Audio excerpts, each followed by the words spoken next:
السلام علیکم ورحمۃ اللہ وبرکاتہ۔ بسم اللہ الرحمن الرحیم۔ پیارے بچوں، امید کرتی ہوں آپ سب لوگ خیریت سے ہوں گے، خوش ہوں گے، اچھا وقت گزار رہے ہوں گے اپنے پیاروں کے ساتھ۔ ہمارا آج کا پیغام ہے غصہ نہیں کرنا، غصہ نہیں کرنا۔ آج کا ہمارا سبق ہے اردو، جس میں ہم پڑھنے والے ہیں حمد، یعنی کہ ہمارا عنوان ہے پڑھائی حمد کی۔ ہم لوگوں نے پہلے بھی اپنے سبق میں پڑھا تھا حمد کے الفاظ معنی، حمد کی پڑھائی اور حمد کی تشریح۔ آج ہماری باری ہے مشق کی۔ ہم اپنے سبق میں آج مشق پڑھیں گے۔ مشق میں سب سے پہلے الفاظ معنی ہیں، جو کہ ہم لوگ پہلے ہی پڑھ چکے ہیں۔ اب باری ہے ان سوالات کے جوابات کی۔ سوالات آپ کی بک پر لکھے ہوئے ہیں، اس لیے بہتر ہے آپ لوگ اپنی بکس کو پہلے کھول لیں۔ پیج نمبر 3 پر سوالات کے جوابات۔ سب سے پہلے سوال ہے، اس حمد میں اللہ تعالیٰ کی کن نعمتوں کا ذکر ہوا ہے؟ اللہ تعالیٰ کی بے شمار نعمتوں کے بارے میں ہم نے اس حمد میں پڑھا ہے کہ اللہ تعالیٰ کی تمام تر نعمتیں ہمارے پاس موجود ہیں۔ ویسے بھی اگر ہم لوگ دیکھیں، ہمارے ارد گرد اللہ تعالیٰ کی بہت سی نعمتیں موجود ہیں۔ ہمارے لیے یہ دن کا نکلنا، رات کا ہونا، ہمارے والدین، ہمارے تمام تر رشتے ہمارے لیے بہت بڑی نعمت ہیں۔ اس کے علاوہ ہمارا کھانا پینا، چلنا پھرنا بھی اللہ کی نعمتوں میں شامل ہے۔ اس حمد میں جن نعمتوں کا ذکر کیا گیا ہے ان میں ہے زمین، آسمان، یہ خوبصورت کھلتے ہوئے پھول، چند پرند، خوبصورت چڑیاں، ان کا چہکنا، سمندر، دریا اور اس میں موجود خوبصورت سی مخلوق مچھلی۔ یہ تمام تر نعمتوں کا پتہ ہونا، ان کا قدردان ہونا بھی اللہ کی ایک بہت بڑی نعمت ہے۔ یہ تمام تر نعمتوں کا ذکر اس حمد میں کیا گیا ہے۔ یہ تھا آپ کے پہلے سوال کا جواب۔ اگر آپ لوگوں نے یہ حمد بہت اچھی طرح سے پڑھی ہے تو آپ لوگوں کو سوالات کے جوابات تلاش کرنا کوئی مشکل ہی نہیں ہے۔ دیکھتے ہیں اپنا دوسرا سوال۔ شاعر نے چڑیوں کے چہکنے کو تسبیح کرنا کیوں کہا ہے؟ کیونکہ شاعر کہتا ہے کہ تسبیح کرنا یعنی کہ اللہ کا ذکر کرنا، چڑیاں جو ہیں، یہ چھوٹے چھوٹے پرندے جو ہیں، وہ ہر وقت اللہ کا ذکر کرتے ہیں، اللہ کی عبادت کرتے ہیں اور اللہ کی تسبیح بیان کرتے ہیں۔ اس حمد کے شاعر کا نام کیا ہے؟ اس حمد کے شاعر کا نام اسماعیل میرٹھی ہے، جنہوں نے یہ خوبصورت سی نظم ہمارے لیے لکھی ہے۔ ہماری مشق میں دوسرا سوال ہے، مصرعے مکمل کریں۔ پہلا مصرعہ لکھا ہوا ہے، اس کو یہ آدھا لکھا ہوا ہے، اس کو آپ نے مکمل کرنا ہے۔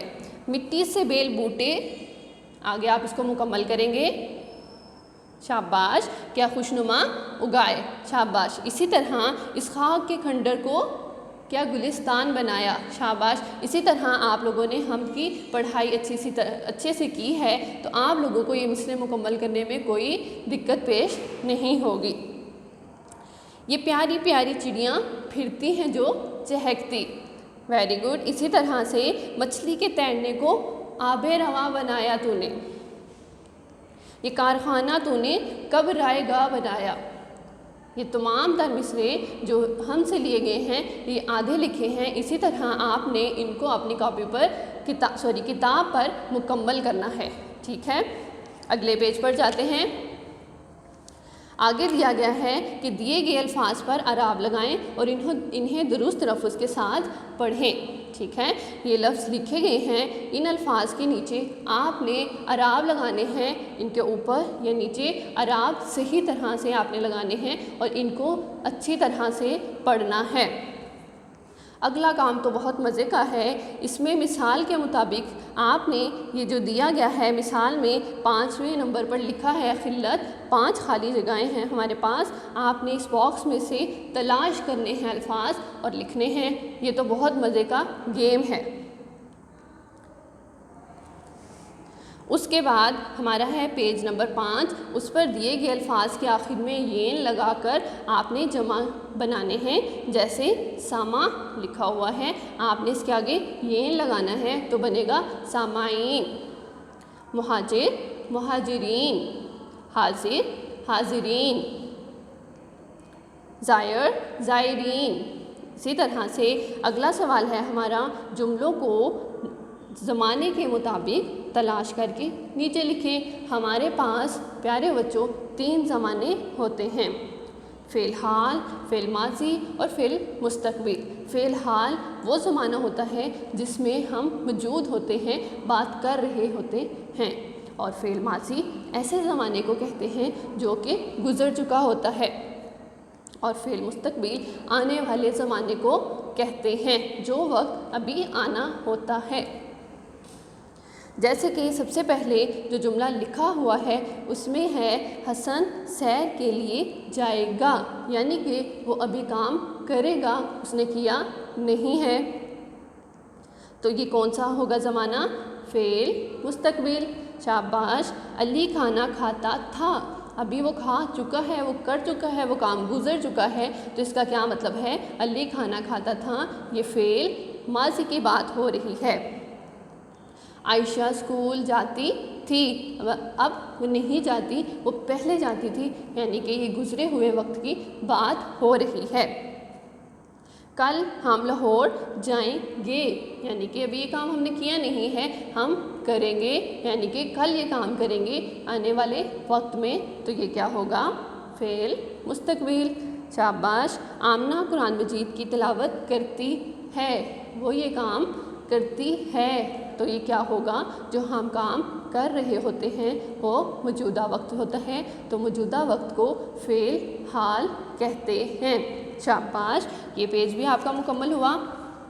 اگلے پیج پہ آتے ہیں، دیے گئے اشعار کی نثر بیان کریں اور اپنی کاپی پر لکھیں۔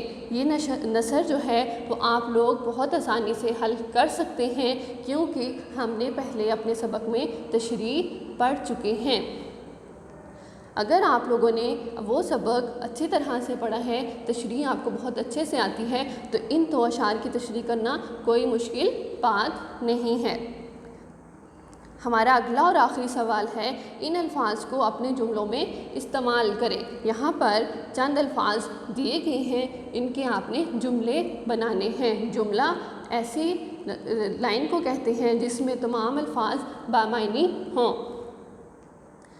تعریف کہتے ہیں کسی کی اچھی بات بیان کرنا، جیسا کہ اگر اسکول میں میم کہتی ہیں کہ یہ بچہ بہت اچھا ہے، بہت ذہین ہے، بہت محنتی ہے، تو آپ گھر جا کر بتاتے ہیں کہ ماما آج میم نے ہماری تعریف کی ہے، ٹھیک ہے۔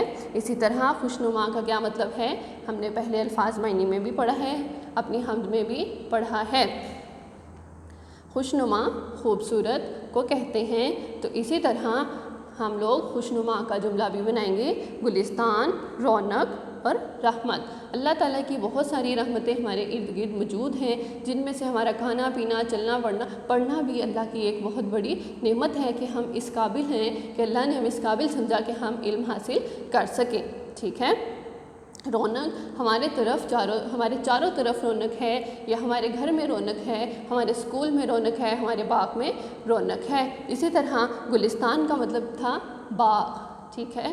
باغ مجھے بہت پسند ہے، اس میں پھل پھول سبزیاں مجھے بہت پسند ہیں، ٹھیک ہے۔ خوشنما خوبصورت، آج موسم بہت خوشنما ہے، یہ پھل بہت خوشنما ہیں، یہ پھول، یہ پودے، یہ دنیا بہت خوشنما ہے۔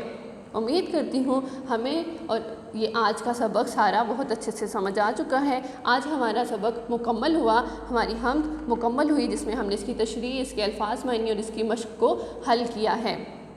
اب آپ نے اس کو اچھی طرح سے یاد کرنا ہے، سمجھنا ہے اور گھر میں کسی بڑے کو سنانا ہے۔ اپنا اور اپنے پیاروں کا خیال رکھیے۔ السلام علیکم ورحمۃ اللہ وبرکاتہ۔